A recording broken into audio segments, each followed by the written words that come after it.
Good afternoon, fellow citizens of Brighton and honored guests. It is a real pleasure to welcome you to the dedication program of the Brighton Community Hospital.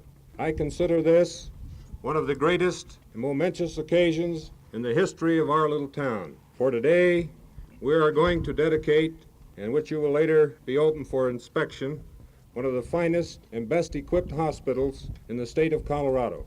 And now it is my honor to introduce to you the Honorable Mayor Mance Wall.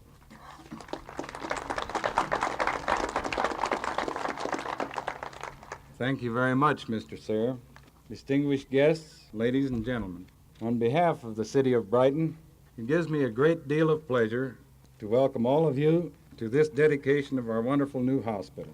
This is an important, memorable occasion for our community, indeed for the whole county, for I believe that this is the first general hospital in Adams County. To borrow a phrase from President Lincoln, the people will little note nor long remember what we say here, but they will long remember what we did here in building this hospital. Thank you very much.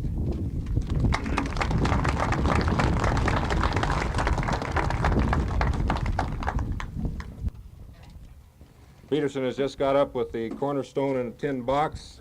What else you got in there, Pete? That's about all. You ready? Ready. Thank you, Les. In this cornerstone, we are placing this list of donors in a galvanized metal box, along with history of the conception and completion of this hospital. The people of this community have given regardless of race, creed, or color, and may it continue to serve them in the same way. I accept this beautiful, well-equipped building for the people of this community, and may God bless everyone that has contributed to it and made it possible.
It is my real pleasure to introduce to you Oral Daniels, President of the Brighton Hospital Community Association.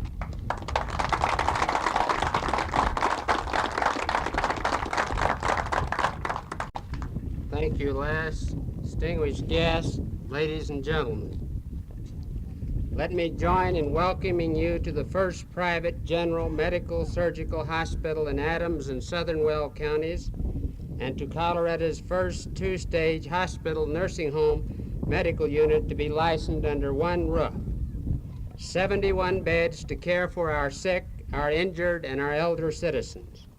You can take pride in the fact that this 71-bed medical unit exists because of the joining together of the best in private enterprise with the very best of your voluntary community efforts. One significant reality today is that you have shown that hospitals can be built and equipped with the most modern equipment without federal aid through Hilbert or otherwise, and without any huge single private grant or contribution.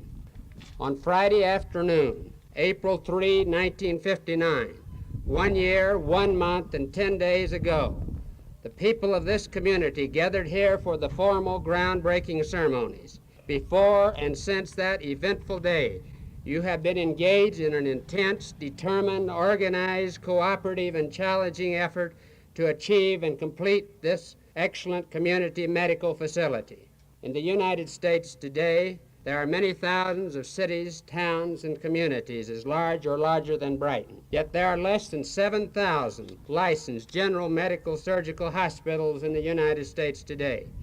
You have rejected the idea that a relatively small-sized community must do without adequate medical facilities because the cost is supposed to be too high. You have kept the cost down, and yet you have met the high standards of excellence required by the Colorado Department of Public Health and the city of Brighton. Then our visitors today may rightly ask, how did Brighton get its 71-bed modern medical unit? The answer is not simple. First, there was a community-sensitive Chamber of Commerce to spearhead and support this project. Next, 10 representative citizens had to say yes to the Chamber of Commerce request that they serve on the hospital's board of directors. I am sure that this has been one of the most demanding and difficult, but yet challenging and satisfying 2 years of the board members' lives. Next, distinguished citizens like Dr. John Timmig and Mrs. Myra Friedman had to say yes when requested to head the top leadership in the successful fund drive, a drive that had as its initial goal $125,000 and which raised over $160,000. Next, it took over 300 adult fund drive workers many hours in pounding the sidewalk for pledges and over 2,000 individual contributors responding to the need. I like the true story of the little old lady who pledged 50 cents a week to the hospital. And each week, without fail, she struggled up the steep stairs to the hospital headquarters over the bank to make her weekly payment. This is the kind of personal love, willingness, confidence, and loyalty that has made this medical unit possible.